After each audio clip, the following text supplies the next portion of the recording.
ನಮಸ್ಕಾರ, ಇದು ರಿಪಬ್ಲಿಕ್ ಕನ್ನಡ. ನಾನು ರಂಜಿತ್ ಶಿರಿಯಾರ್. 30 ದಿನಗಳ ಪರಪ್ಪನ ಅಗ್ರಹಾರದ ಸೆರೆವಾಸವನ್ನ ಮುಗಿಸಿ ಈಗ ಸೂರಜ್ ರೇವಣ್ಣ ಹೊರಗಡೆ ಬಂದಿದ್ದಾರೆ.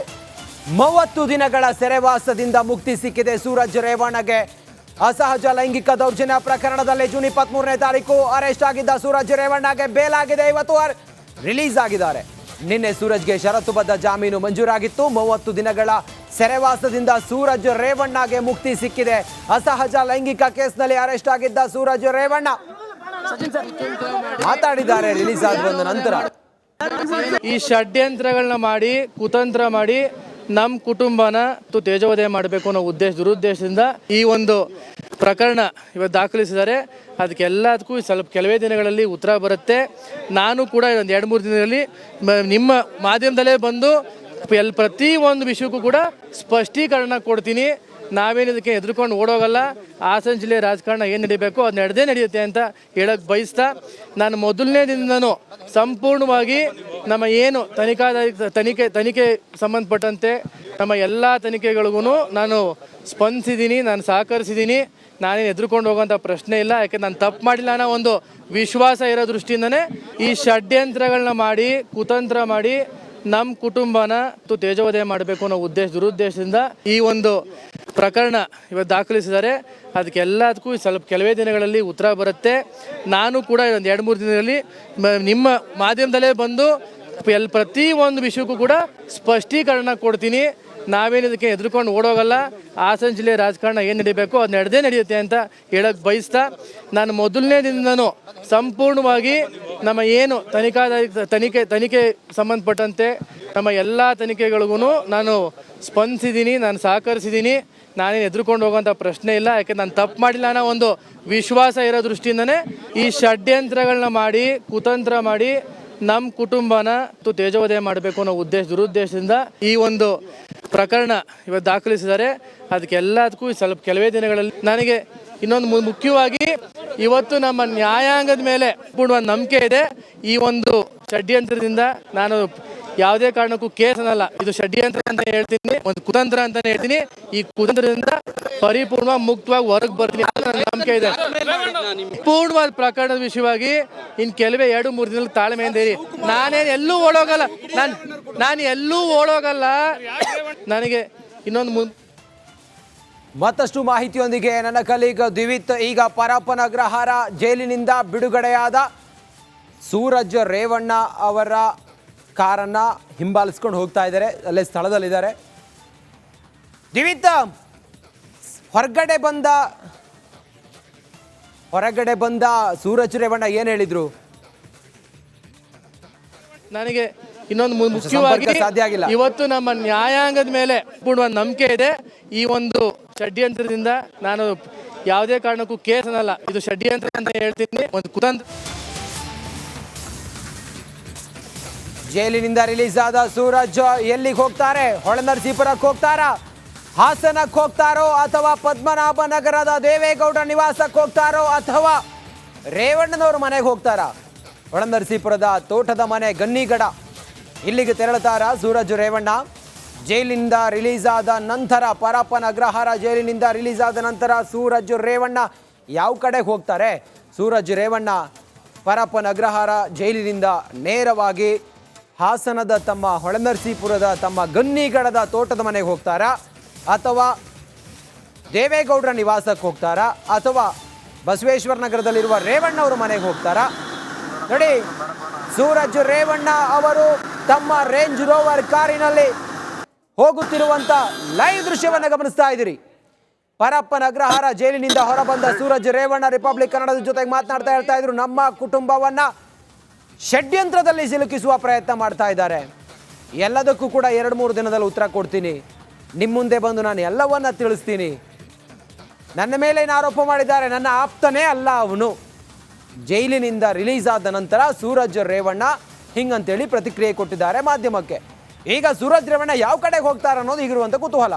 ಪದ್ಮನಾಭ ನಗರದ ದೇವೇಗೌಡರ ನಿವಾಸಕ್ಕೆ ಹೋಗ್ತಾರಾ, ಬಸವೇಶ್ವರ ನಗರದ ರೇವಣ್ಣ ಅವ್ರ ನಿವಾಸಕ್ಕೆ ಹೋಗ್ತಾರಾ, ಅಥವಾ ಗನ್ನಿಗಡದ ಹೊಳೆನರಸೀಪುರ ಏನಿದೆ, ಹೊಳೆನರಸೀಪುರದ ತಮ್ಮ ಗನ್ನಿಗಡದ ತೋಟದ ಮನೆಗೆ ಹೋಗ್ತಾರಾ?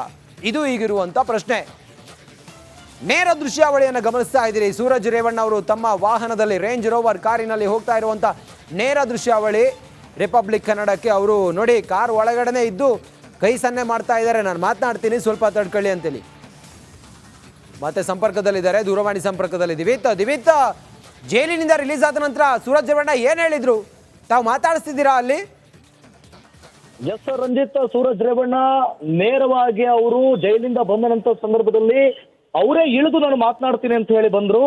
ಮಾತನಾಡುವಂತ ಸಂದರ್ಭದಲ್ಲಿ ಅವ್ರು ಹೇಳ್ತಾ ಇರೋದು ಒಂದೇ, ಅವತ್ತು ಕೂಡ ರಿಪಬ್ಲಿಕ್ ಕನ್ನಡಕ್ಕೆ ಅವರು ಅದೇ ಹೇಳಿಕೆಯನ್ನ ಕೊಟ್ಟಿದ್ರು, ಇದು ನಮ್ಮ ಕುಟುಂಬದ ಮೇಲೆ ಆಗ್ತಿರುವಂತ ಒಂದು ಷಡ್ಯಂತ್ರ. ನಾನು ಎಲ್ಲೂ ಕೂಡ ಓಡ್ ಹೋಗೋದಿಲ್ಲ, ನಾನು ಯಾರಿಗೂ ಕೂಡ ಹೆದರೋದಿಲ್ಲ, ಎಲ್ಲರ ಮುಂದೆ ಬಂದು ನಾಳೆ ದಿನಗಳಲ್ಲಿ ನಿಮ್ಮ ಹತ್ರನೇ ಬಂದು ಏನೇನ್ ನಡೆದಿದೆ ಪ್ರತಿಯೊಂದು ನೀವು ಕೇಳುವಂತ ಪ್ರಶ್ನೆಗಳಿಗೂ ಕೂಡ ನಾನು ಉತ್ತರವನ್ನ ಕೊಡ್ತೇನೆ. ಒಟ್ಟಿನಲ್ಲಿ ಇದಾಗಿರುವಂತದ್ದು ಸಂಪೂರ್ಣವಾಗಿ ನಮ್ಮ ಕುಟುಂಬದ ಮೇಲಿನ ಷಡ್ಯಂತ್ರ, ನನ್ನ ತಮ್ಮನ ಮೇಲಿನ ಷಡ್ಯಂತ್ರ, ಅಪ್ಪನ ಮೇಲೆ ಷಡ್ಯಂತ್ರ, ಅಮ್ಮನ ಮೇಲೆ ಷಡ್ಯಂತ್ರ, ಓವರ್ ಆಗಿ ಇಡೀ ನಮ್ಮ ಕುಟುಂಬದ ರೇವಣ್ಣ ಫ್ಯಾಮಿಲಿ ಮೇಲೆ ನಡೆದಿರುವಂತ ಷಡ್ಯಂತ್ರ.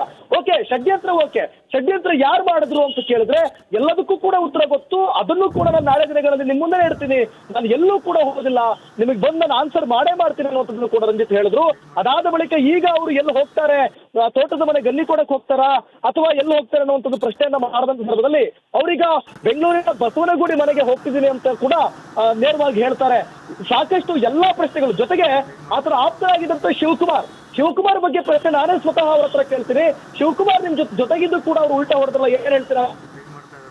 ಯಾರು ಅಂತಾನೆ ಗೊತ್ತಿಲ್ಲ, ಆತ ನನ್ನ ಆಪ್ತನೂ ಅಲ್ಲ, ಯಾರೂ ಅಲ್ಲ, ಆತ ನನ್ನ ಚಾಲಕನೂ ಅಲ್ಲ, ನನ್ನ ಚಾಲಕ ಕೇವಲ ಒಬ್ಬರೇ ಒಬ್ಬ ಚಾಲಕ, ಅದು ಕೇವಲ ಲೋಕೇಶ್ ಮಾತ್ರ ಅನ್ನುವಂತ ಹೇಳಿಕೆಯನ್ನು ಕೂಡ ಸೂರಜ್ ರೇವಣ್ಣ ಕೊಟ್ಟಿದ್ದಾರೆ. ಹೆಚ್ಚಿನ ಮಾಹಿತಿಗಾಗಿ ಮತ್ತೆ ನಾನು ನಿಮ್ಮನ್ನ ಸಂಪರ್ಕ ಮಾಡ್ತೀನಿ, ಎಲ್ಲಾ ಮಾಧ್ಯಮಗಳಿಗೂ ಬಂದು ನಿಮಗೂ ಕೂಡ ಬಂದು ನಾನು ಮಾತನಾಡ್ತೀನಿ ಅನ್ನುವಂತ ಹೇಳಿಕೆಯನ್ನ ಕೊಟ್ಟಿದ್ದಾರೆ ಸೂರಜ್ ರೇವಣ್ಣ. ರಂಜಿತ್, ಈಗ ಅವ್ರನ್ನ ಫಾಲೋ ಮಾಡ್ತಿದ್ದೀವಿ, ಬಸವನಗುಡಿ ಮನೆಗೆ ಹೋಗ್ತಿದ್ದಾರೆ, ಕಾದ್ ನೋಡೋಣ ಏನಾದ್ರು ಲೇಟೆಸ್ಟ್ ಅಪ್ಡೇಟ್ ಸಿಗುತ್ತಾ ಅಂತ ಹೇಳಿ. ರಂಜಿತ್, ದಿವಿತ್, ಇನ್ನು ಯಾವ ಕಡೆ ಹೋಗ್ತಿದ್ದಾರೆ? ಹೊಳೆನರಸೀಪುರ ಹೋಗ್ತಾ ಇದ್ದಾರಾ ಅಥವಾ ಪದ್ಮನಾಭನಗರಕ್ಕೆ ಹೋಗ್ತಾರಾ?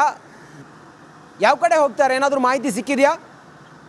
ಇದೇ ವಿಚಾರವನ್ನ ನೀವೀಗ ಎಲ್ಲಿಗೆ ಹೋಗ್ತೀರಾ, ಗಲ್ಲಿ ಕೊಡೋ ತೋಟದ ಮನೆಗೆ ಹೋಗ್ತೀರಾ ಅಥವಾ ಬೆಂಗಳೂರಿನ ಮನೆಗೆ ಹೋಗ್ತೀರಾ ಅಂತಂದಾಗ ಅವರು ಬಸವನಗುಡಿ ಮನೆಗೆ ನಾನು ಸದ್ಯಕ್ಕೆ ಹೋಗ್ತಾ ಇದ್ದೀನಿ, ಬಸವನಗುಡಿ ಮನೆಯಲ್ಲಿ ನಾನು ಇರ್ತೀನಿ ಅನ್ನುವಂತ ಹೇಳಿಕೆಯನ್ನ ಕೊಟ್ಟಿದ್ದಾರೆ. ರಂಜಿತ್, ಓಕೆ, ಥ್ಯಾಂಕ್ ಯು ದಿವಿತ್ ನಿಮ್ಮೆಲ್ಲ ಮಾಹಿತಿಗಾಗಿ.